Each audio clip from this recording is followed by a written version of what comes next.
welcome to another episode of It Never Ends. I am your host slash person that talks a lot most of the time, Andrew. And over there is my co-host slash the other person that talks a lot in this podcast. The two podcast people talking in the podcast. Imagine that. Whoa, I never would have expected, right? How you doing today? I'm doing all right. How about you? I'm doing good. A little tired today, but I'm doing good.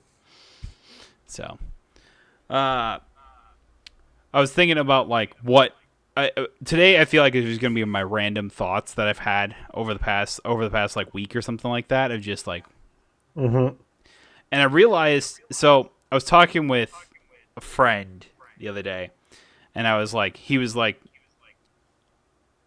not like he doesn't really know like what he hasn't played like Final Fantasy VII Remake or whatever, and he was like, what do I need to know for that? And I'm like, I was like, well, one, you need to play the remake. It's like you don't really need to know the original game of 7. Like it's fine. Mm-hmm.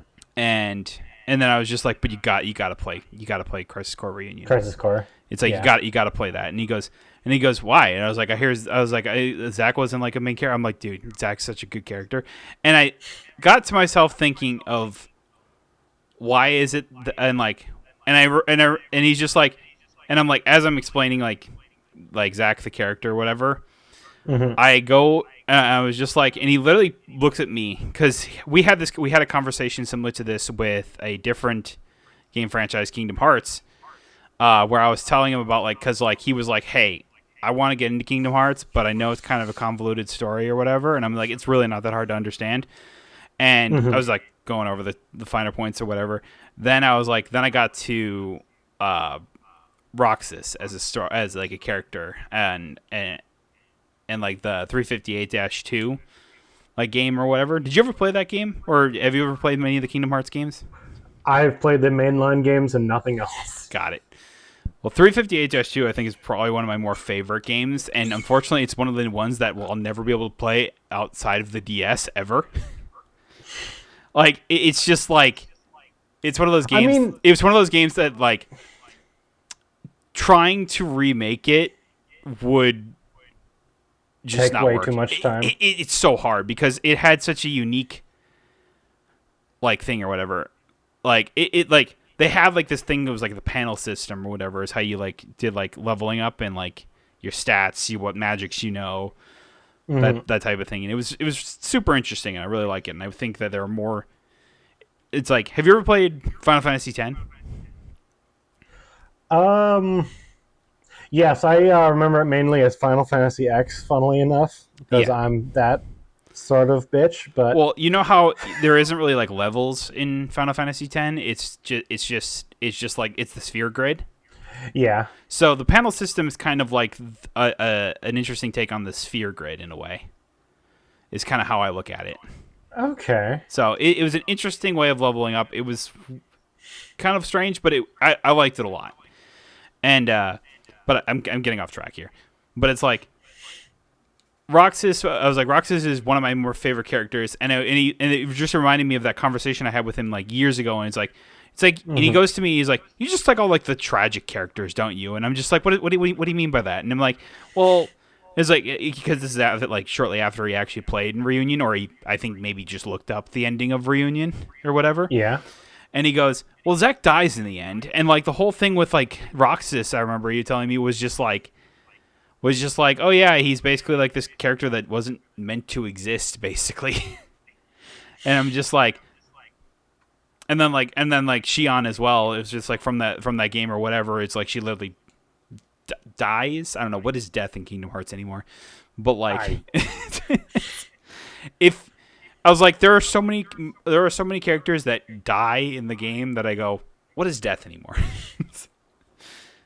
But it was just like, yeah, she just dies or whatever, and it's like super heartfelt and whatever, and it's just like really sad, and I'm just like, it's like, do I really just like sad characters like the whole time, like characters that are like that mean a lot and like have very tragic backstories? I'm like, oh god. I mean, those are really good characters, though. I know, but it's just like, you never like. It's like, why don't you like Cloud? Because Cloud is a piece of shit. I don't know. It's not that I dislike Cloud. It's just he's kind of bland. Yeah. That's my whole thing with Cloud. It's like you have like this super cool and interesting characters around him, and then Cloud just like, meh, I don't care. Come on, man. I mean, he is, but he definitely doesn't come off that way. I don't know. It just got me thinking. I'm like, so what other like tragic characters like to continue that like thought process, and then I thought to Final Fantasy 16. I was like, so I don't know. So it's slight spoiler, or I guess it's not slight spoilers. They're major spoilers for Final Fantasy 16 if you haven't played it or finished it or anything. I mean, the Final Fantasy franchise in general is like full of tragic characters. Yeah, but Isn't Final Fantasy VI also a really big one for that? Yes. But I was like, I just wanted to put the spoiler thing because I want to talk about the ending of 16 real fast. Mm-hmm. Is that, so Clive dies in the end, basically, and he sacrifices himself to like get rid of magic in the world, so the blight stops taking over the world. And I was just like, it's just like, and I was like, fuck, I really do just like tragic characters. Like those are the ones that always will stick with me more than anything when it comes to it or whatever. And I'm just like, I don't know. It's just like they're the sad characters. I like being, who doesn't like being sad, right? Right. I don't know. I was like, well, I like Lightning, and she's not a tragic character. And I go, but like 2 of the 3 games is that she either dies or disappears. Lightning is plenty tragic. I'm not sure where they're getting that from at all. I mean, she at least has like a happy ending. Is what I mean by that. It's like, okay. It's like, I mean, Zack dies at the end of Crisis Core. It's like Roxas basically like goes to, I don't know, this weird like limbo world basically, and he even accepts later on that he was just like this like character, like this person that was never meant to exist, and the only reason he does is because it's like I carry a part of Sora within me, and he's literally just like, it's why it has to be you. But then there's like scenes where Sora is just like, no, it doesn't have to be me, it can be you too, you know. So I was just like, oh, it's kind of neat. And then I was just reminded of that. I was just reminded of that moment when I was when I was just scrolling through Reddit one time. I was just like, it was just like, oh man, name me like a more heartfelt scene than this, and I'm just like, I can think of like 7. But it's the fucking name a more iconic duo meme. It's like you can always go deeper. There's always a great duo. That was my 2 cents thought that I had with a friend, and I was just like, fuck. I guess that's just those are the characters that stick with me. Well, if you could pick one that's like one video game like character or like iconic gaming whatever that stuck with you the longest, which one would you say that is? Kind of an interesting thing to think about, isn't it? Because I was obviously Alan Wake has been a huge part of my life and a huge inspiration to me, and it's the whole reason I wanted to get into video games. But looking back to it, I was this is a thought I had while reading through The Fall of Reach, that Halo has been an integral part of my life for just as long. And while it doesn't have like as deep of storytelling, it's at least something worth considering. Yeah. And if I go even farther back, I look at all like the N64 games that I got engrossed in and all the GameCube games that I got engrossed in. It's a weird thing to think about. Yeah. It's like I think a lot of people could probably just say like, you know, like obviously like you were kind of getting towards, it was just like, oh, like the older franchises or whatever, like Mario or something like that. But I'm just like, Mario is the character that never really sticks with you. It's just like he's just like an iconic character. He's a character that you know. He's not a character that you really remember per se. It's not one that you remember and just go, oh yeah, I remember like every little piece of like the Mario lore, and I'm just going like, the fucking Mario lore. Yeah. So it's just like I was like, I wouldn't consider that, and I'd have to say it's like when something similar to what you were getting at with like Alan Wake. It was just like gaming at that time was just kind of like arcadey style or whatever. Like when you look at it, it's like when a lot of us were growing up, it was kind of just like Hmm. games felt like you were bringing an arcade to your home, right? That was the goal for the longest time. Yeah. To get the arcade feeling in the home. Yeah.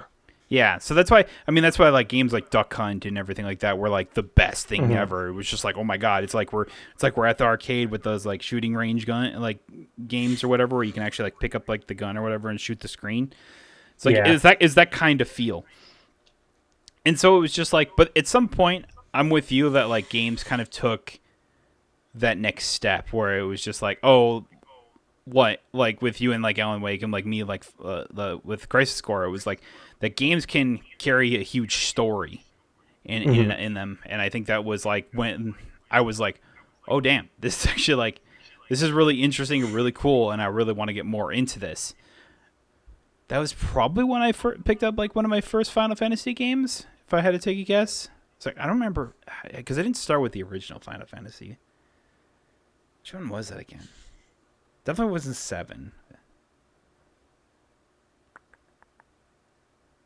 It may have been like a 3 or like 5 or 6 or something like that. It's like Like one of the 2D ones. I've never played 6. I'll say that I've never actually played 6. I've only like watched and like know this. I know vaguely know the story of 6. That's the oldest Final Fantasy game that I've ever played. Is Final Fantasy VI. I don't think I played a game I bet in that franchise newer than that one. I bet you it was 3. I just yeah, it probably was 3. I just don't really remember it quite all that well. I just know the only like mainline Final Fantasy game I've never played is 6. Now there's a lot of games I've played and never finished. Like 9, I never finished, and then Hmm. 12. I don't know what it was with 12, but I just did not like Final Fantasy 12. It's like Vaughn was an interesting character, but I just never cared to keep going with that game. I don't know. I feel like a lot of people don't remember Final Fantasy 12.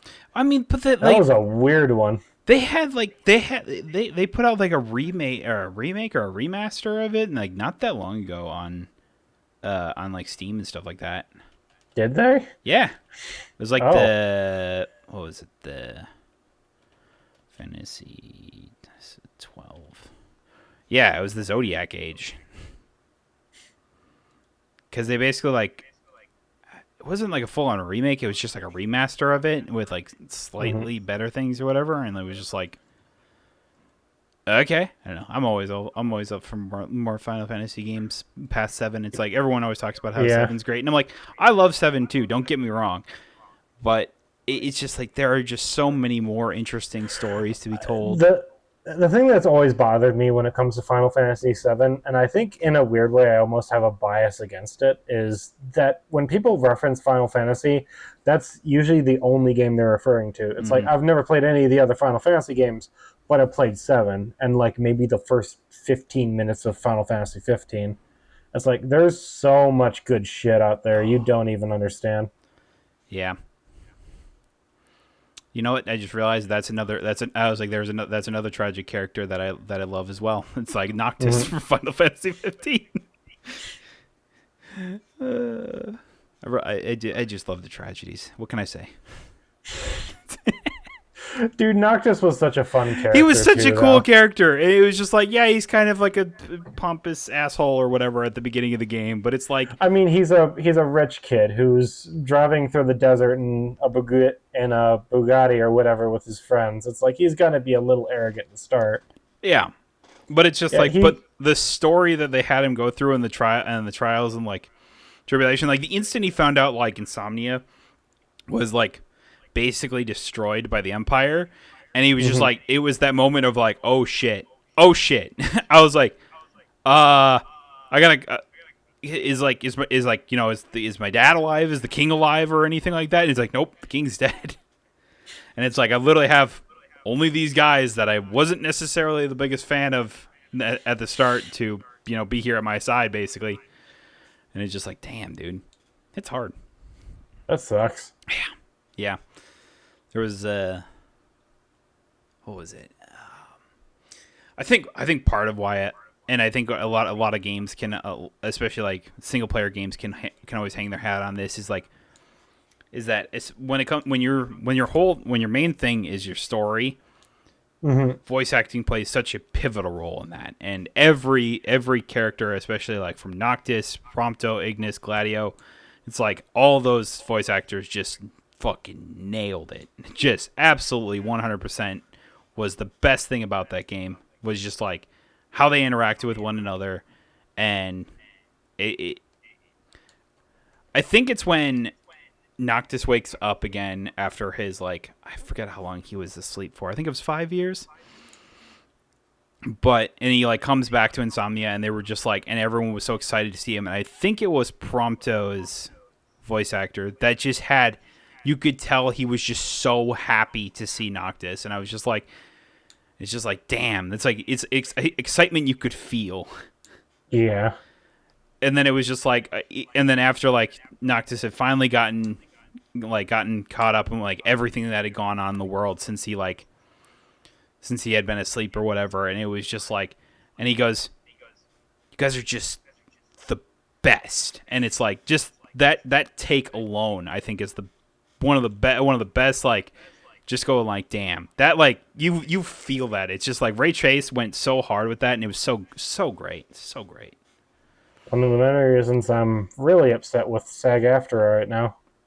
Have you heard what happened with the I, strike? I saw a little something about that. I didn't really look into it.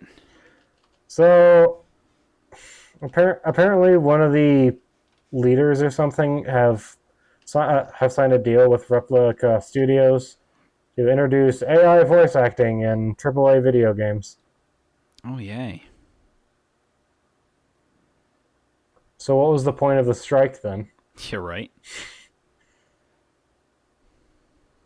If you're just going to unionize to accomplish nothing, then why the fuck did you unionize? I don't know. Yeah, The that's whole just thing is so. yeah. That's Uh, I don't. I'm I'll not never going understand to. that. I'm not going to harp too much on it because basically everyone else is doing that for me. But I don't know. Yeah, it's just like the instant like you find out that there's actually, and I think this obviously this will be a thing going forward, is like more AAA games will Mm, either try this or whatever of using like AI voices, and I guarantee it will not be nearly as good as someone who actually puts like time, effort, and makes a character like so It well.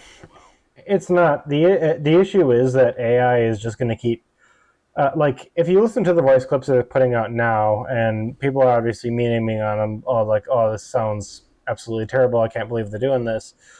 AI is going to improve. It's going to get so much better. It's going to get so much more fluent to the point where a lot of people aren't going to be able to tell the difference, and it's going to suck because it's going to put so many voice actors out of work. And it's like, oh well, these voice actors can just have AI replicate their voice, and now they don't have to do as much work anymore. Without considering the idea that, do you ever think that they want to go in and give these performances? They just don't want to sell their voice via machine to big budget corporations. I don't know. It is I think, so disheartening to see. and just piggybacking on that as well is like Mm-hmm. what you're saying there is just like part of like the whole voice actors thing is actually go in there and have fun with the character, and I think that's something Mm-hmm. kind of like almost feels lost, especially in the AAA thing or whatever. It's that you don't just make games to make something cool or anything like that anymore. It's like it's that we're just going to do this just to make money. Like that's what we're going to do it for, not for the love or passion of it anymore. It's just like we're just going to make money off it now. It's just to cut down costs. Yeah. Yeah. So it's just like, and I think that's something like, especially like most voice actors, I feel like, I'm just going to say a blanket statement that may or may not be true because I'm not a Mm-hmm. voice actor or anything like that. But it's like, I think like you said, is that they really enjoy voicing characters that they really want to be like in that and give great performances because that it's just what they love to do. It's like Mhm. I find as I get older, I was like people love storytelling in a way, Yeah. you know? Mhm. So, and I think that's like being a voice actor, it's like you get to tell the story of this character by living it basically. A lot of voice actors identify with their characters. Like, what's the name of the guy that voiced Kratos in the Oh, latest God of War games? god damn it. I can never goddamn remember. I feel so bad now. Um, Christopher Judge. Yes, Is that it? yeah, that's Okay. his name. Yep. uh, it's like when you listen to him at the Game Awards, and he loved doing that. He loved be able to be Kratos, and he wants to do more of that stuff.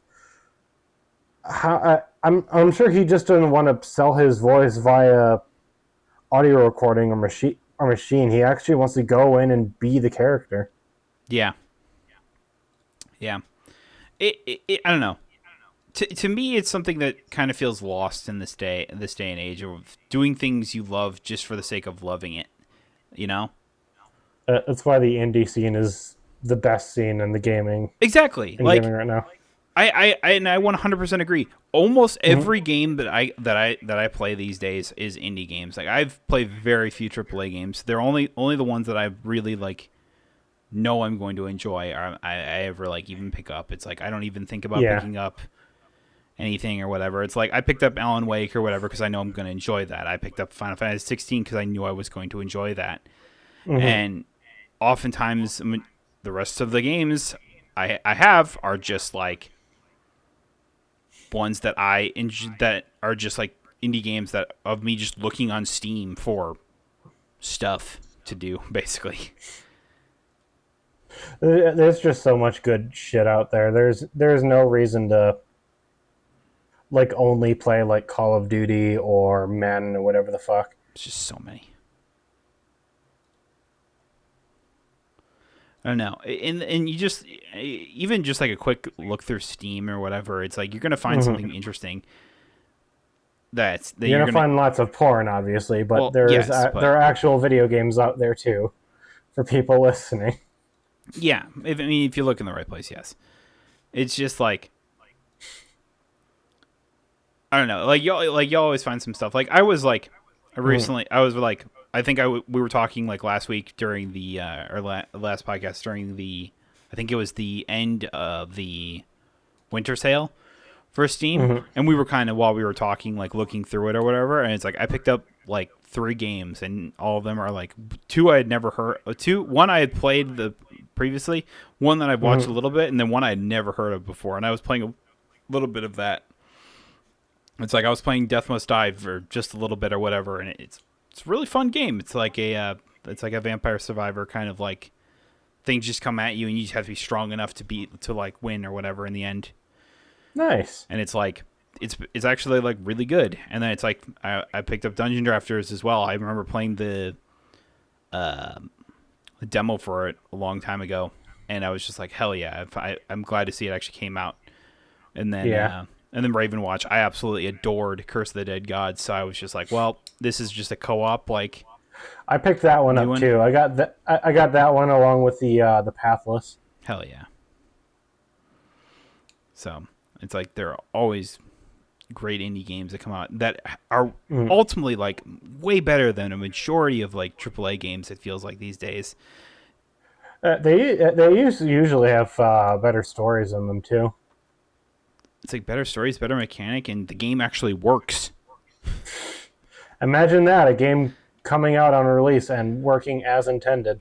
And this is why you always. Crazy. And this is why I'm gonna I get to my main gripe Mm-hmm. of AAA games is that they always they always talk about being bigger and better, and I sit here going just like you don't need to be bigger to Mm-hmm. be better. You need to focus in on what it is that the vision of your game is.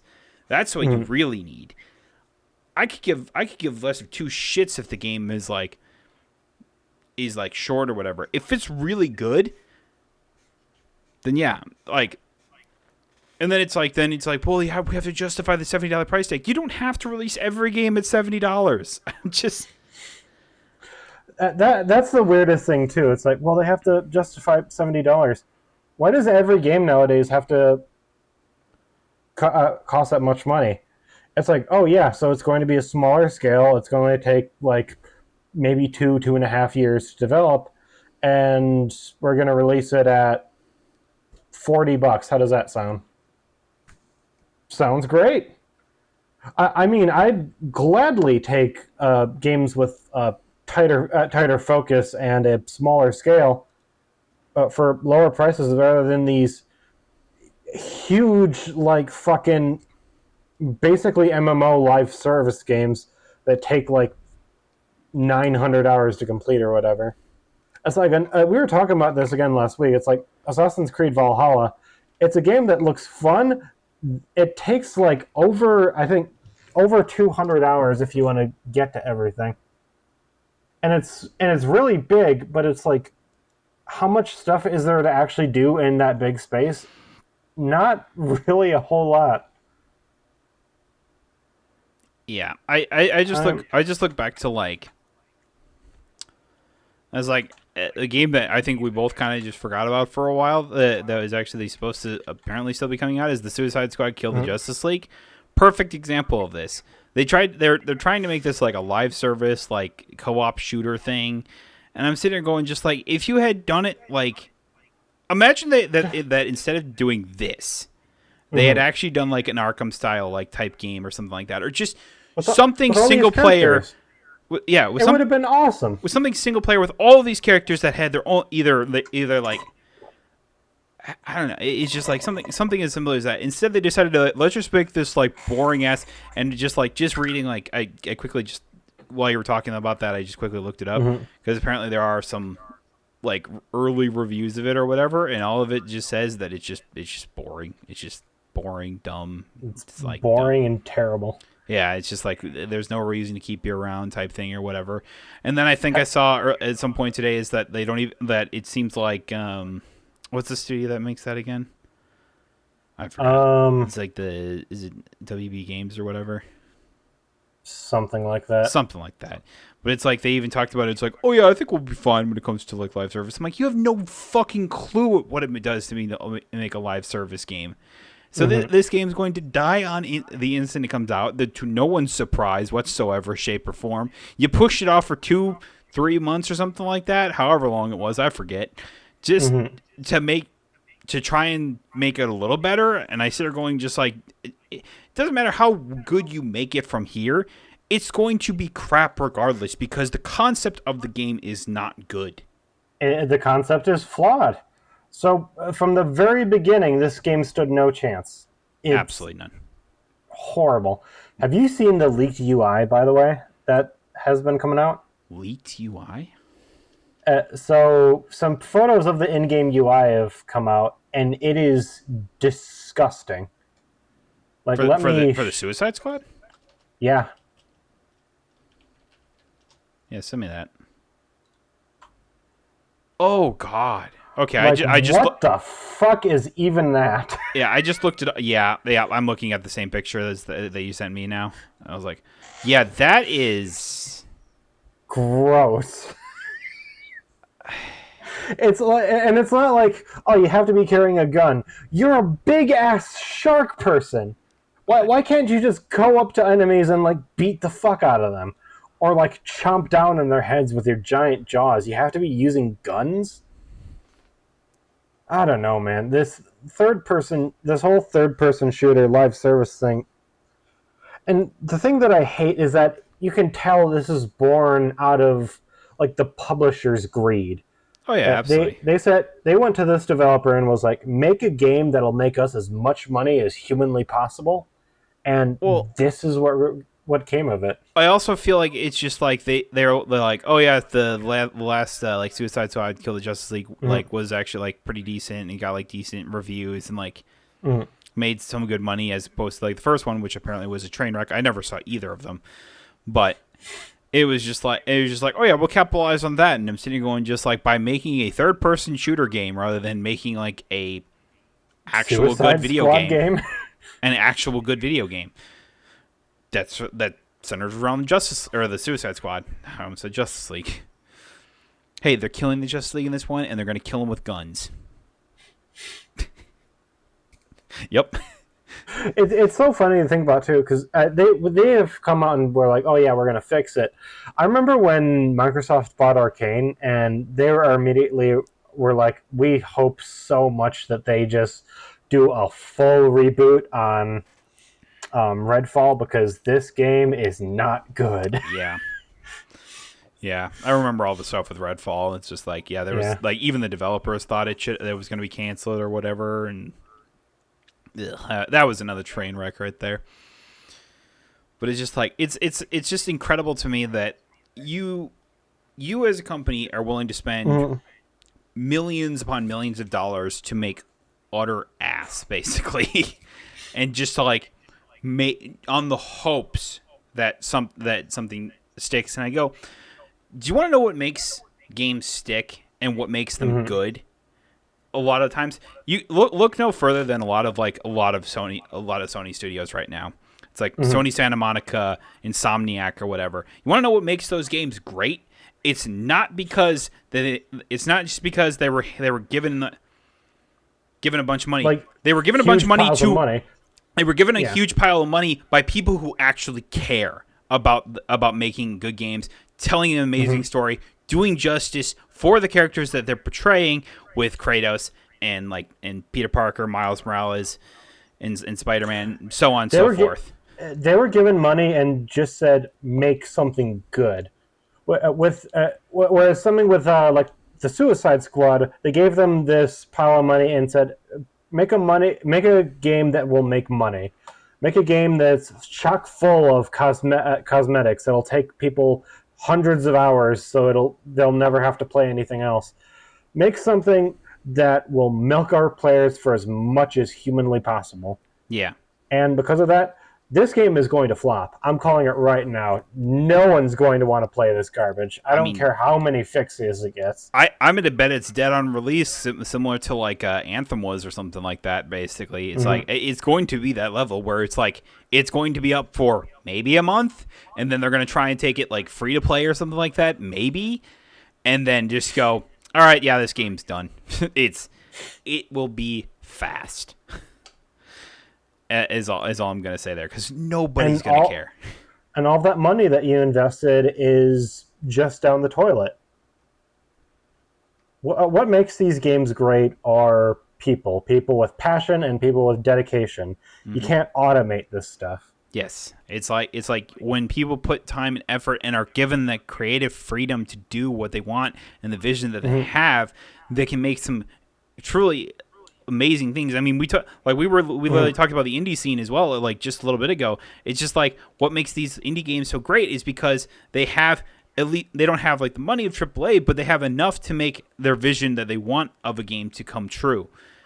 And if that game takes off, then maybe they make a sequel game of it that's even bigger and better than the last one. It's as simple as that, you know? Something else I want to say on this topic is, for as much shit as people gave Forspoken, that was a game with a vision. There was a team with people behind that really wanted to make something great, and for a lot of people, it was something great. And it sucks when games like that fail, because a lot of game companies look at that and like, well, why should we take the risk? Because so often it's worth it.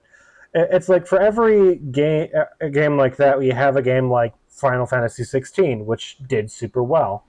You have a game like fucking Spider-Man. Well, or even like Alan Wake 2. It's like Alan Wake 2. That game made a bunch of money. Yeah, and it's like, I mean, how long after the original game that came out was that? It's like, I think the first one came out in like 2007. I think it's a really old one. So it's like it took like, what is it, 15 years to come out and make a sequel of the game or whatever. It's like, yeah, like, but it's it's something similar to that. It's like when AAA titles take that shot, like with a game like Forspoken. Was it the greatest game? No. Was it still good? Yes, I didn't, Yes. and I enjoyed it very much. And the people who did it and like who made it also really enjoyed it for what it was. Was it That's the rough thing. around the edges? Edges, yes. But was it a great concept? Yes. That's the problem that I have with so many people in the gaming community is that it's either amazing and perfect or it's complete unplayable garbage and no one should play this ever. Yeah. It's like, can't we have a healthy in between? And this is where I remember, I think we said in the when we said around that time when Forspoken did come out, is that people need to learn to love 7 out of 10 games. Like Yeah. it truly is, that truly is like what it is. It's like I think back at even Crisis Core, would I say that's a 10 out of 10 game?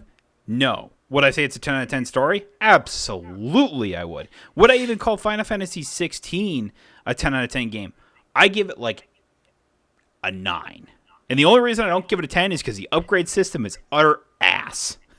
It's the utter ass, and some of the animations during like less important scenes, like sometimes during like side quests or whatever, little janky, little wonky. So it kind of takes you out of it. But overall, still an amazing game, and I would not change it for anything. So there's that. There's another point I was getting to, or whatever. I don't know. Yeah, but it's just like it really just comes down to like, just learn to love like mediocre games. It's like mediocre games. Not saying that like we just do to love bad games, but like they might not be 10 out of 10s, but they're still good or whatever. You know, like they're still fun. We're not asking you to go out and play and love games like Gollum, obviously, but games that have like flaws but are still good. I remember one of them was same series, but Quantum Break was a game that people just dogged on for the longest time and did it have problems? Absolutely. Was it still good? I fucking think so. There's been a resurgence of that game in like past Alan Wake 2 release. Oh, dude. It right at the end of the year, and I may or may not have talked about this on the podcast. Stop me if I have. But I was like, around the time at the end of last year, I kept seeing articles from gaming outlets or whatever, people literally saying it's like maybe we were too harsh on Final Fantasy 13. I'm like, you're about 10 years too late, buddy boys. Like, Christ fucking mighty, man. Like, I'm sitting here going just like, no shit. I was like, I cannot. It was the most infuriating thing to see that shit.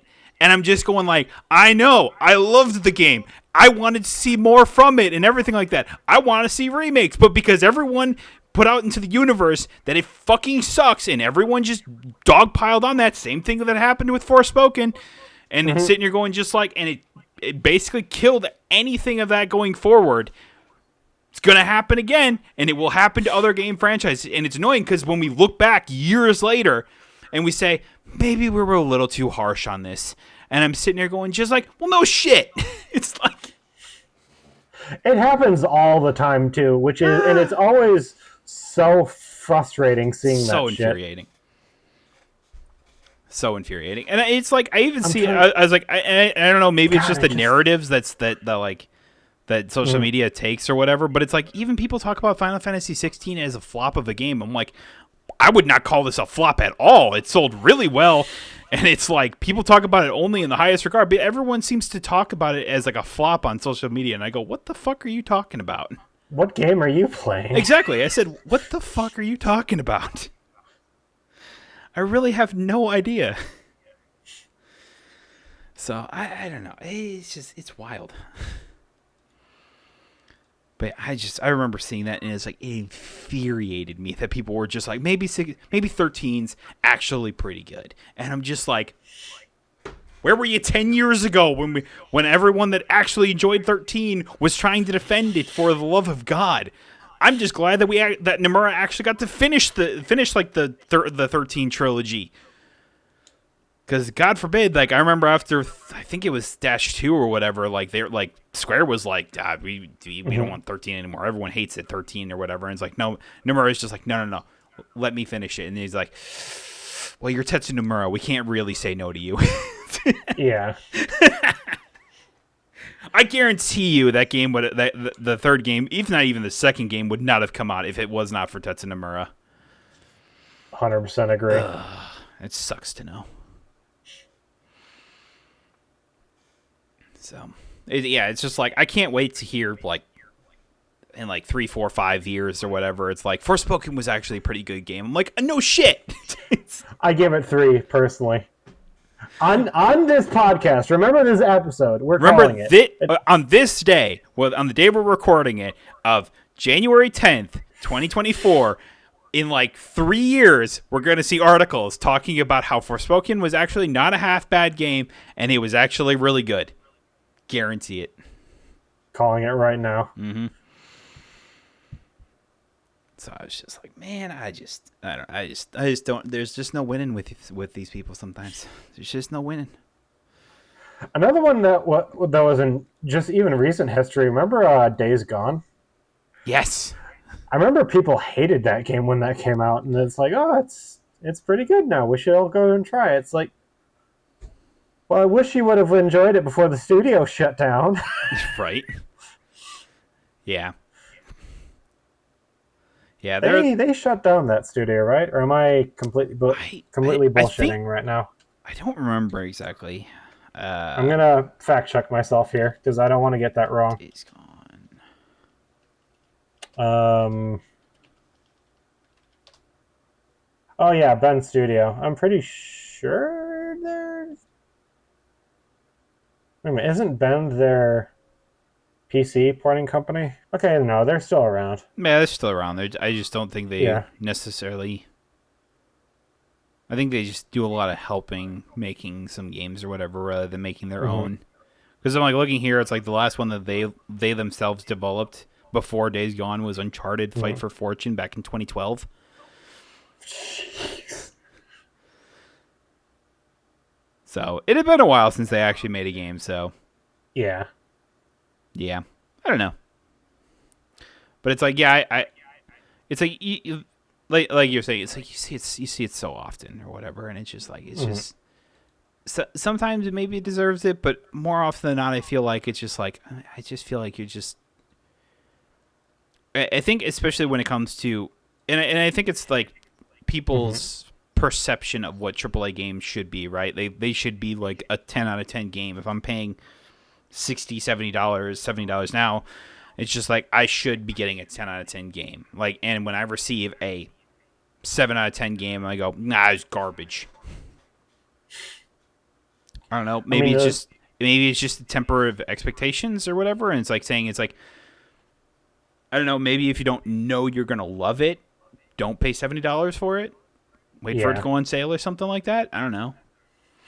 But it's always that idea that it's just like, well, if I don't play it right off the bat, that I'm gonna be missing out. I'm like, missing out on what? the game's not going anywhere. Exactly. It's like it's somebody who buys games like on sale all the time and plays them long after their relevance is basically like, or like well after the release date. I love it. It's great. I mean, it's like you were saying, not every game is like fucking, Spider-Man, where if you don't play it within the first couple days, it's going to be automatically spoiled for you. Like, it's just like, it's just like if you care about the spoilers or like that or whatever, then it's like then clearly you care enough about the game to actually like pay $7 and play it. It's like I paid $70 for Spider-Man 2, and even though I probably only played it for 30 hours or whatever, and I'll maybe when like is New Game Plus out? Yeah, New Game Plus is out for that game now, right? Yeah. And I was just like, maybe I'll go back and play New Game Plus of that, but it's probably not going to be for a while. And I don't regret spending $70. I really enjoyed it, and it was really good. Yeah. I don't know. It's just like, what was it?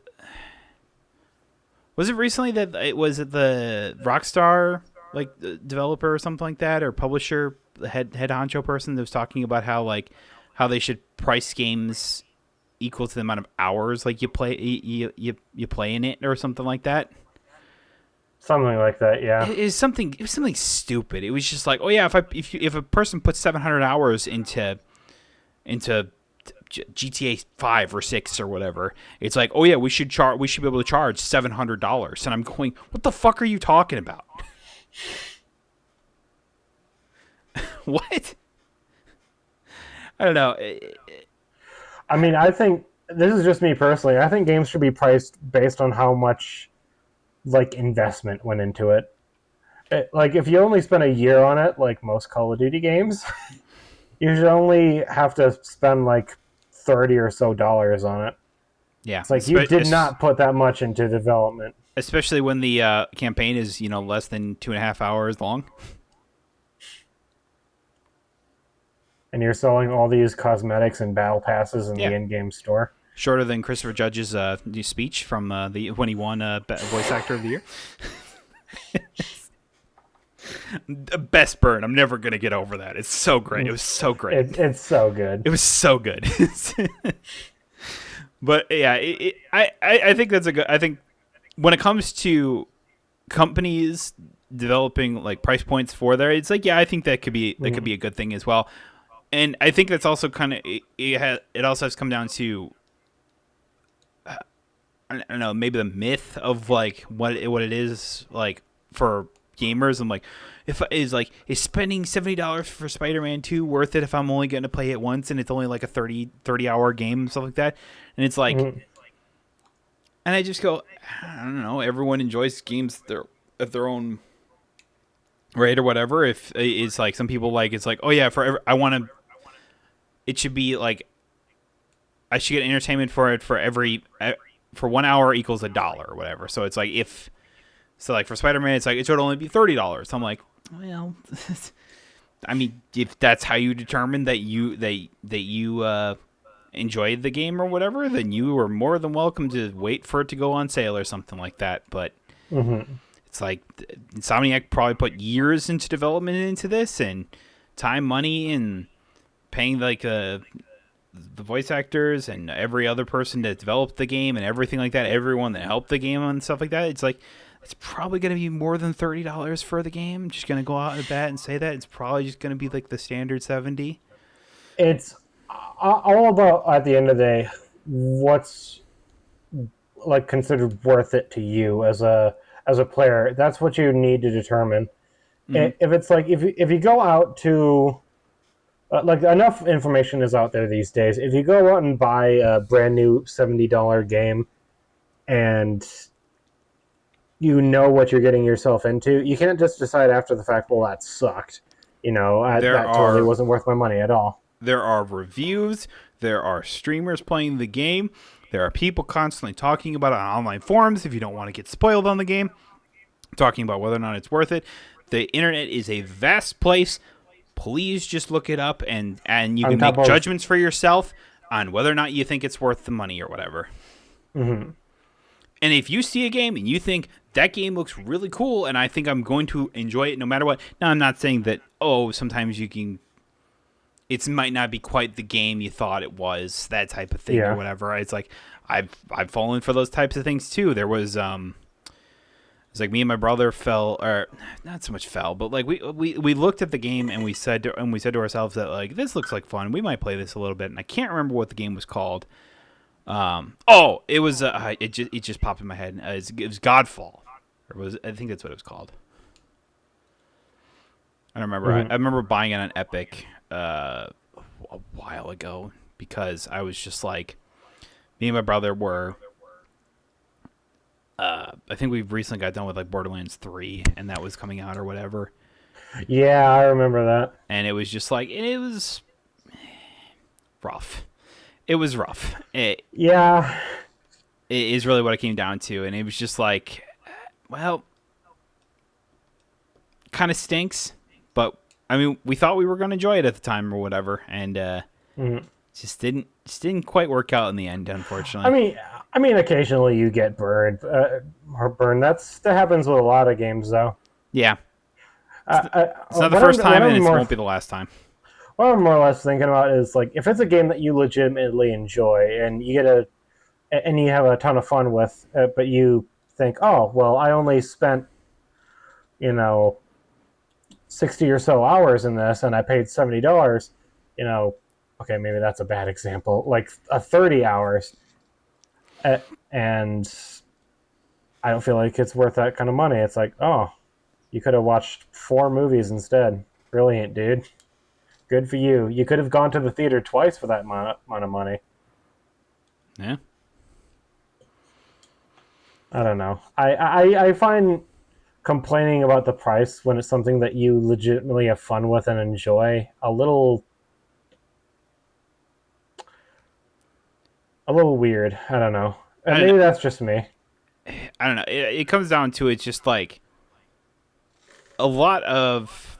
It feels like a lot of like the gaming, like fans or whatever, like the people, Yeah. like people, the gamers basically that play these games or whatever. Is it a disconnect? Is it a misunderstanding? Is it the not understanding the scaling of what it takes to make a game in like a more modern area when we all grew up into where games could kind of be pumped out really fast and Hmm. weren't broken or whatever. Combination of all probably is more of like what it is. It's It, just an evolving industry. it's an evolving industry with a lot of people who don't really understand how complex it is, how the intricacies and everything like that, like Hmm. about making a game and stuff like that. And it's like, so when you hear it's like, oh yeah, this game costs a couple $100 million to make or something like that. So it's just like, and you go couple 100 million, bro, that's fucking insane. But I'm just like, I don't know, you spend, I don't know, like 8 years in development and stuff like that. It's just like shit piles up, man. So when these like, I mean, what was it like? I mean, look at Cyberpunk 2077 or whatever. Hmm. Just as a quick example or whatever. Like that game was in development for how long at that point? It's like, and then you saw like ads for it all over the place. So like within like 6 to 8 months of Hmm. it coming out, it's like ads are everywhere. Like go play it, go play it, go pre-order, whatever, that type of thing. And it was just like, it's like, well, for CD Projekt Red, that's basically going to be their income for the next like game that they make, whether it be Witcher or whatever. The next couple of years, yeah. If the next couple of years, if not the basically the most of the generation of the or for the next decade, if not even. Hmm. So it's just like I just don't think sometimes it's like there's a scaling or whatever, and it's like I'm not the person to ask about that, but it's like because I don't know what it takes to necessarily make a game, but it's like, I mean, but I know it takes it's a long and intense process that usually requires a lot of people to make, and you have to pay all these people, as well as you can't work them to death. yeah. So it takes time. Games take time and they take money. They take Let's time. They just take all be a money. little They take people. more patient with each other, yeah. Yeah. I don't know. It's like so like and then you go No, back it. and then you go back to like the what is I always forget, is it a Hideo Kojima quote or whatever, that if a game that comes out early is always shit, but a game that's Hmm. delayed will be good, basically. Hmm. Something along the lines of that. I forget the exact quote all the time. I'll just stick with my indie games and have a lot of fun with those because they're fun. Basically, yeah. I don't know. It's like learn to love the indie scene. If you grew up playing a lot of AAA games, there are so many games for you to play. There are games other than Fortnite, guys. Exactly. I There's promise. so many great games to play. It's like I was like I could recommend so many. I know a couple million of you have Game Pass. you have even less excuses than most people. Yeah, yeah. It's absolutely true. See, Matt Pat is quitting the Game Theorist or whatever. It's like he's not going to Yeah, be the main person now or whatever. And I thought, wow, that was not what I was anticipating. As I clicked on YouTube yesterday, and I saw a video posted 2 hours ago, and it's like, goodbye internet. And I went, is this a meme? Nope. He's legitimately stepping I th- down in Game Theorist. I thought that was that's what it was going to be too. It's like, oh, he's just clickbaiting, so he can make people think that he's done or whatever. I was like, oh no, he's actually quitting. Good for him. Yeah, I mean, he's moving on to doing like other projects, right? It's just that he's leaving game theory, or is he just leaving the I think internet completely now? no, I don't think it's that. I think it's that one, he's going to take just a bunch of time off to actually be with his family and stuff like that, and his kid, Mm-hmm. and I think he's like, I don't know, just me. I didn't watch this whole video or whatever, but from what I can tell, it's that he's basically still going to be like behind the scenes guy or whatever. Yeah. But he talked about like what the spirit of like the game theorists like channel was all about, really. And it was like, it wasn't Mm-hmm. necessarily just about him or anything like that. It was a way to promote people who have like interesting takes, do the research, and like about like games and and a bunch of other things as well. And I was just like, but at some point I mean, he even talked about how it was just like, then the YouTube algorithm kind of went more towards stick Mm-hmm. with the one person and just go with that type thing, and that's kind of how it's gone for however long he's been doing it. I've or whatever, and I was just like, Yeah. yeah. And I also feel like that was I've the chasing the Five Nights at Freddy's theorists. I mean, it's just like, Jesus Christ, you have so many videos on just Five Nights at But Freddy's. It's wild. I can definitely see like how exhausting it must get for because he was uploading pretty consistently for years now, like almost 13, isn't it? Something He's like been doing that. this. It's been a while. It's like eventually you're gonna either run out of ideas or want to try something else. It's like another YouTuber that's been doing it recent that he's not doing the same thing, but it's something similar. Is Meat Canyon? I'm not sure if you know who that is. Not familiar. Okay, he makes a bunch of really awesome animations on YouTube. He has come out recently and said he even before the Game Theorist video, he was like, I am so sick and tired of chasing trends. Every new like movie or popular show that comes out, I'm making an animation based off of it, and I want to make more of my own like original stuff. So I'm going to take a step back and focus on doing stuff like that more often, Mm-hmm. or doing some like animation in real life, or using puppets or whatever. Yeah, Yeah. I mean, that's fair. It's it kind of feels like that's like for us that grew up with like Mm-hmm. YouTube and everything like that. You got to know like a lot of the big YouTubers at the time or whatever. It's like Mark, PewDiePie, Game Theorist, whatever, that type of thing or whatever. It's like most of mine was gaming, so that's how I've always known it or whatever.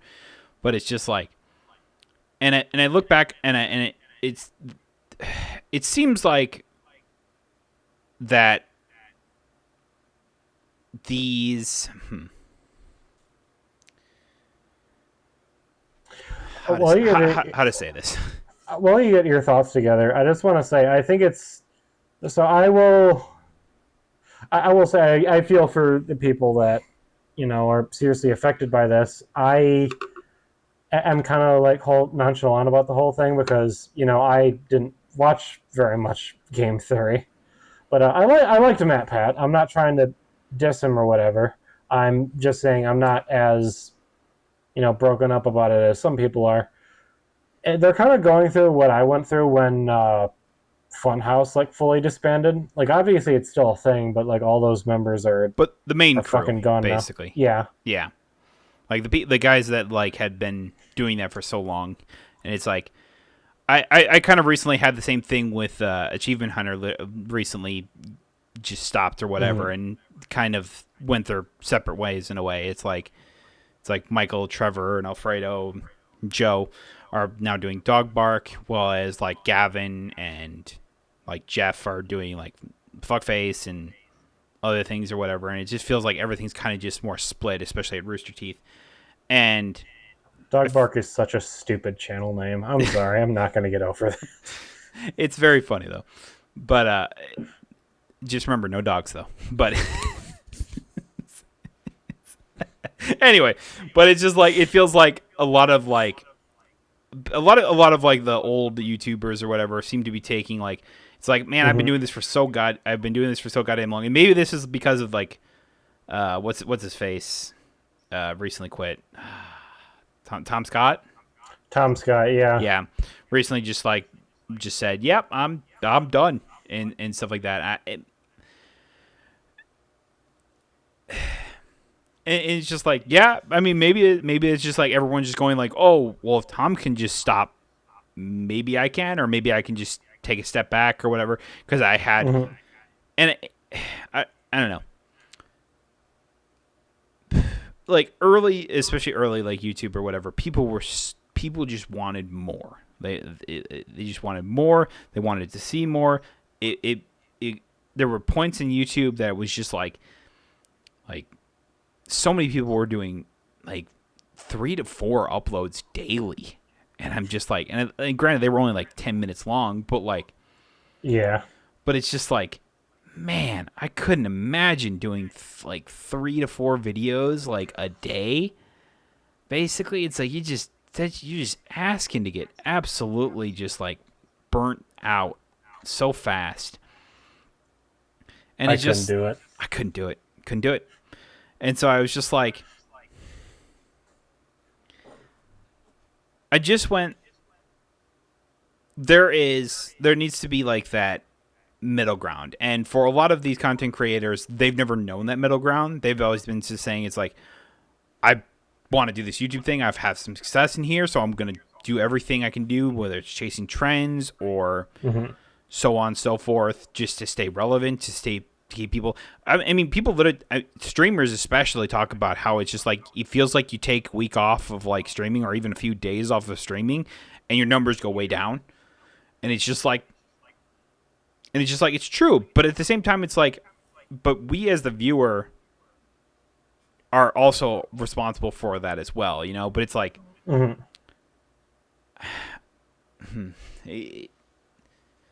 I don't know. I've never had a problem with a content creator wanting to take off or whatever. Like, it's just like, oh yeah, I'm gonna be gone from this day to this day. It's like, ah, well, that kind of sucks. It's because like you're like my main source of content. But at the same time, it's like Mm-hmm.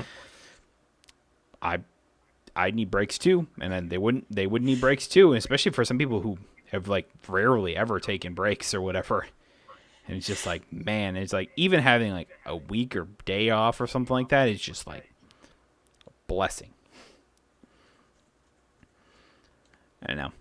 It there was what was it on the Ammo podcast or whatever? It's like literally like Jeff and Gus talk about like old stories from like when they were first building Rooster Teeth or whatever, first making Mm-hmm. Rooster Teeth, and they talk about how just utterly draining like making RVB was, and just like the mass amount of days. Like there was like days where, especially like when it was coming out or whatever, they legitimately just crunched themselves to try and get it done. Like there was like they literally talked about how they would work out of like this little apartment basically, and they'd have a couch where they would take turns sleeping on, and then like they would go sleep for a few hours, get up, and let the next person go. And it's just like that.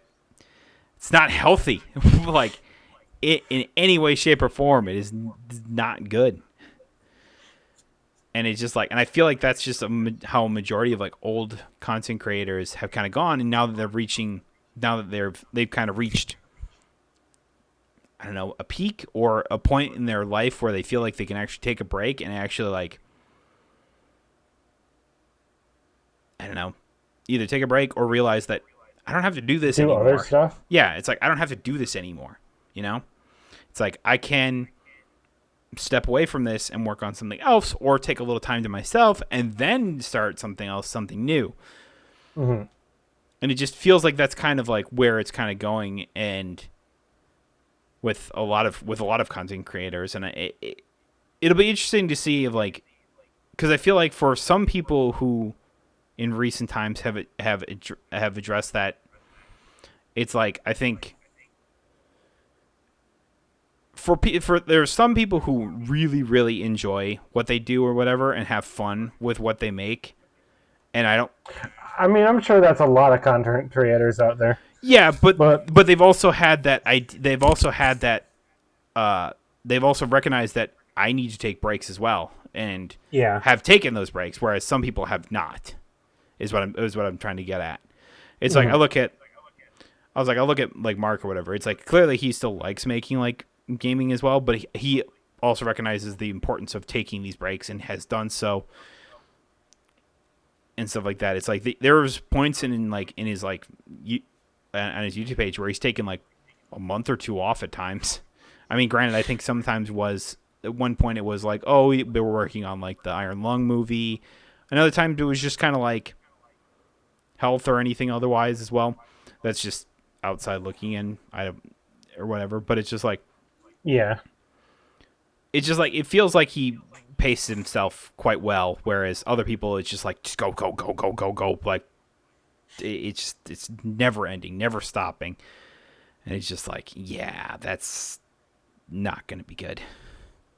So I think it's just something that viewers are going to have to adjust to, or more content creators are going to have to come out and fill those voids or whatever. It's like there's so many people that post so many things on the internet. It's like look around on YouTube or whatever, like search up interests or whatever. You might be surprised in who or what you find. Watch more of this podcast. Watch and listen to more of this podcast. That type of thing. It's like that is simple. It's like at some point it's like yeah, it's cool to like the big YouTubers, but at the same time it's like there are so many other smaller ones that are either trying to make that push to the bigger ones or are still trying to find their foothold. I'm just curious of who else will potentially make this kind of like thing or whatever. And it's, I mean, even MatPat said in his video is like, I doubt I'm going to be the first. I'm not. I'm not the first, and second, I will not be the last. And I was like, I fully agree with that. Maybe I kind of got that with like with Achievement Hunter shutting down. And I was like, damn, dude. I was like, Achievement Hunter had been such a main thing in my life for so long. It was my main source of entertainment for better point of a decade.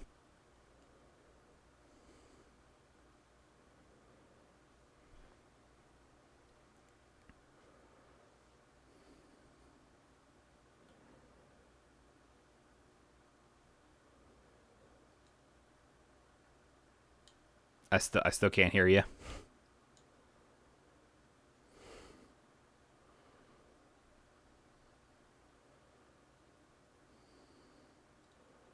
All right, you good? All right. Anyway, what were you saying? Or trying to say, but I couldn't hear you. I was gonna say that I went through the exact same thing with Funhouse Yeah. when that shut down and all those guys all split off. That was heartbreaking to me. And with Funhouse, it happened slowly. It's like I remember first Joel left. No, first it was Spool. Then it was Joel.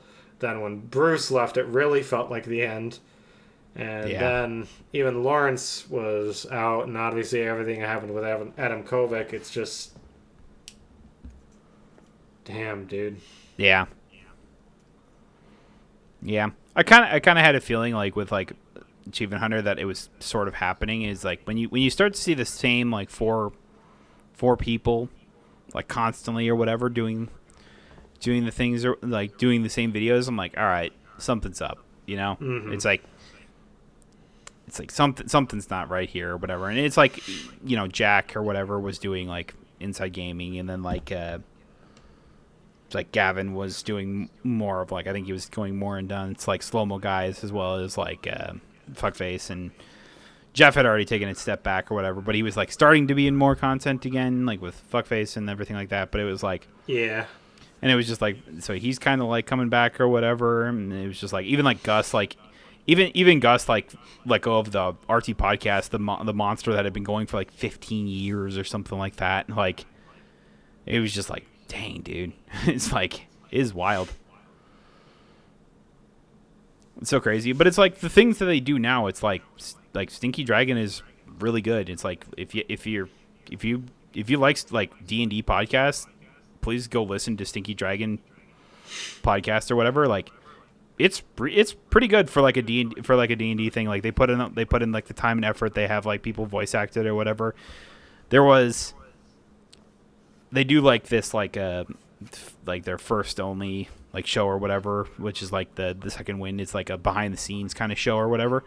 They literally talked about how if it didn't have like this resurgence from like these like puppet videos and like little animated videos that they had, that it would have been canceled. And I'm just like, damn, that really stinks. And I sat there going, just like, really? I don't know. It was like it takes a lot and it like costs a lot or whatever. And I sit here going, just like, I don't know, like.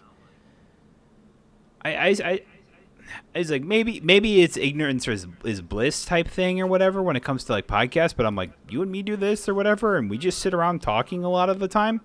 And I edit this, and I'm like, granted, I don't edit it like they do or whatever, where it's like they have people go 3 or 4 times over it to make sure they didn't miss anything when it comes to like that certain things or whatever. But it's just like, I don't know, like I do this in like an hour and a half. It's like, does it really take that long and that or whatever? It's like, yeah, maybe the time investment for other people to voice act it or whatever is like, I don't know. Like I said, ignorance is bliss, I guess. I'm not quite sure how it takes that much, but okay.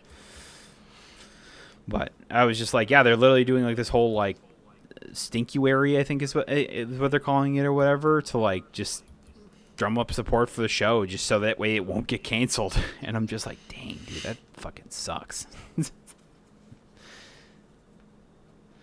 But it's just like, man, I was just like, it's really good. Like a lot of the stuff that like has gone on like Rooster Teeth or whatever, it's like, yeah, some of it kind of sucks. It's like seeing Achievement Hunter go sucked, but it's like the other stuff that we're getting is like, it's pretty good. Like the other channels, like, what is it? I think one of their bigger ones is like Best Friends or something like that. I don't really watch their stuff, but it does really well. So I'm just like, cool, good for them. To begin the new year as well, there's more layoffs when it comes to like Unity and Twitch now. No, I did not see that. There is around 500. There's about 500 people getting laid off from Twitch and another 1,800 people from Unity. Jesus Christ. Yeah. And I said, it's just like I was reading the news report from, I think it was from Bloomberg or whatever, talking about specifically about the Twitch stuff. I didn't know about the Unity stuff until I looked it up again. But it was the Twitch stuff. It was like they literally said it was like, this is from a profitability standpoint that Twitch hasn't made money in 9 years. I sat there going, that is befuddling. That Twitch has not made according to Amazon, Twitch has not made a profit in nearly 9 years, and that's basically ever since they took it over. That's... I don't know if I necessarily believe that. Me neither. I don't. I just couldn't.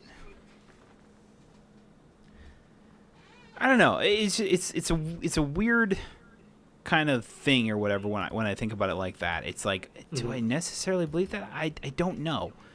But at the same time, it doesn't feel right.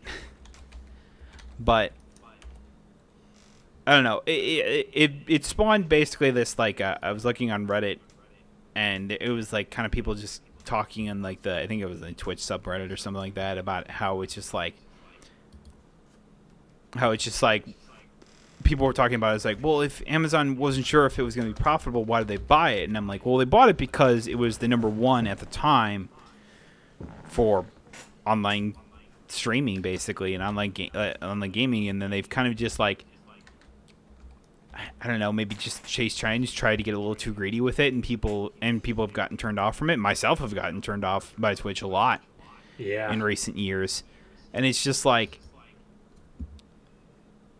and I think about it as well. It's like I think that they rely too much on the fat cats. Basically, they rely too much on the big streamers and stuff like that, and never promoted the under streamers or the streamers that are trying to really made them trying to break through money. or whatever. And it's like, absolutely, it's just like when you look at it, it's like, yes, you have your big streamers over here, you have your people who draw in thousands and thousands of people and stuff like that, but you also have these other people in here, and it's just like you have like the affiliate system for a reason, you have like the partnerships for a reason. It's because it allows you and the person to judge how big they could get, and it's like, oh, they're starting to gain some popularity, then they can get affiliate or whatever, and then kind of try and shift their way upwards as time goes on. But if you never promote these people to try and have them grow or whatever, then they're never going to get there, type thing. If you never have the discoverability of it, or it's going to be harder. And then whenever like the thing of Twitch comes up, it something that we both always point out is that YouTube's just getting better when it comes to streaming. Are there flaws? Absolutely. Are there Those flaws are going to be ironed out, though. Exactly. There are flaws on, like you were about to say, there are flaws on Twitch too. For between then and the future, things could change dramatically. YouTube is going to get a lot better, and I think they're determined to become a lot better. And Twitch needs to do something, because now they're just going to continue losing more and more money if more and more people are just going to would just rather move on to, YouTube or whatever, yeah. I'm sorry, I lost the words there for a No, second. you good. It's just like something we've always talked about whenever like controversies kind of come up. Like I think it was like the DMCA stuff would always come up.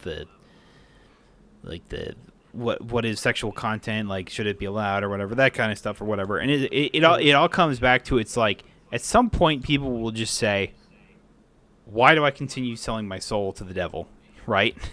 Yeah. It's like, why don't I just go somewhere else, and that somewhere else would be YouTube.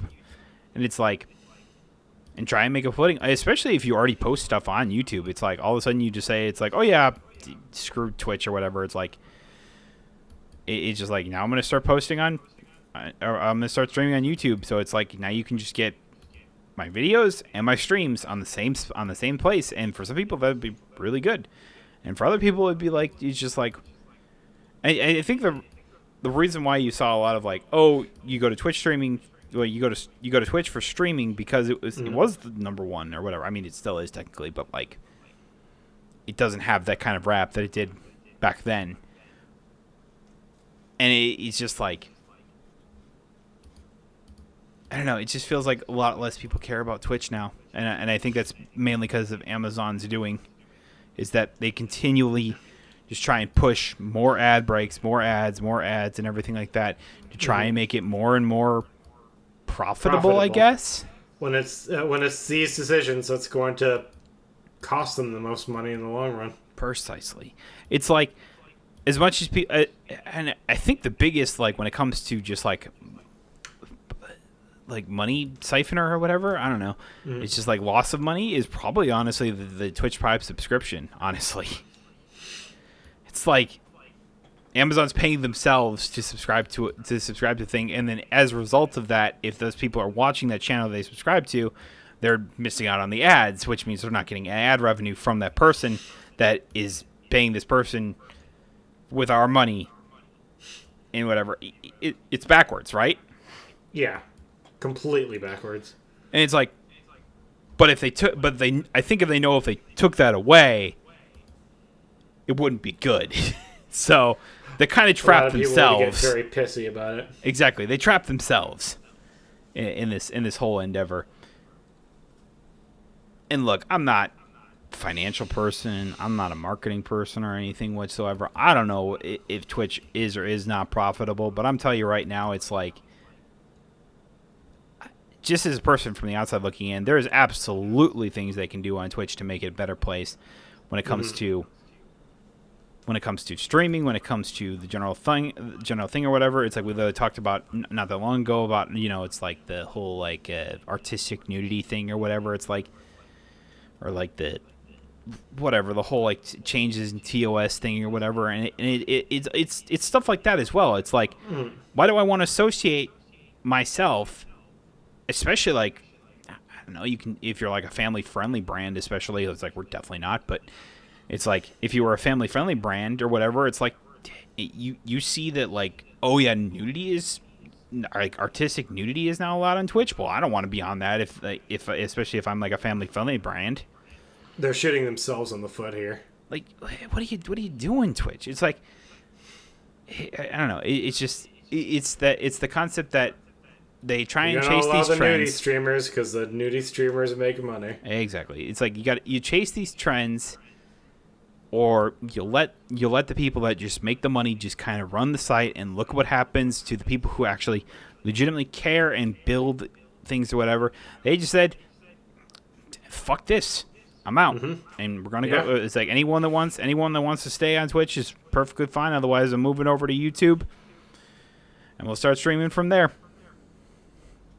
That type of thing. And the more and more people that go to YouTube, the more and more YouTube's gonna want to make it better and better. It's sad to see the decline of Twitch. Every time we talk about it, it seems like it's just like we're just talking about how it's just getting shittier and shittier. It's like if you just understood what it is and what it can be and what it once was, it's like Amazon, I guarantee you it can be that profitable moneymaker you want it to be, and an enjoyable place for people to play video games, to make a community, doing whatever, Yeah. It's as simple as that. Or they'll just continue to run it into the ground, and then we'll go, Twitch, I remember that thing. I remember when it was called Justin TV, when it was run by 4 guys. It's a weird world we're living in, man. It truly is. I feel like so much changes every single day, and it's fucking frightening. Yeah. It's like every couple of weeks or every couple of months, the world is a completely, like a whole new place. It's scary. Yeah. This is an interesting little, like, grab bag of just, like, random thoughts and stuff I had or whatever. I mean, that's basically what this podcast is at this point. I know, but it's like, it's always interesting. It's like sometimes we come in and we're, like, very focused on other things, and where it's just, like, this one was just kind of all over the place. I like it, though. It's nice. So. It truly does never end. It truly does. What the fuck? Every time I look, and there's hour 25 in. That's why How I was does like, this we happen? may want to cut it here. How does this happen? Anyway. It's us talking. Yeah. Anyway, thank you so much for... I'll let you do it this week. Yeah. Thank y'all so much for listening to another episode of That's Just Game... Or, I just did that thing again. It's not That's Just Gamer Talk. It's ingrained in my brain. It's going to take a while. That's Just Gamer Talk was our old podcast, although it felt like That's Just Gamer Talk, considering all we talked about gaming the whole time. But no, it is the It Never Ends podcast. And yeah, thanks for listening, and be sure to follow us on Twitch, YouTube, whatever. And I usually have links in the show description below, or anything like that, YouTube, whatever. Be sure to subscribe and tell people. It's like, please tell people. I want this to get bigger and stuff like that. It'd be great. The wriggling the ding-a-ring bell, or whatever they... I hate that or whatever. I don't know. It's just like, but it's like to get notifications or whatever. And I sit there going just like, so half the time a notification comes up on my phone, I just go, I don't fucking care. Fuck off. It's just silly. Just ring the bell, you fucks. Subscribe and listen to the podcast, please. Exactly. Anyway, we'll see y'all next week. Bye-bye.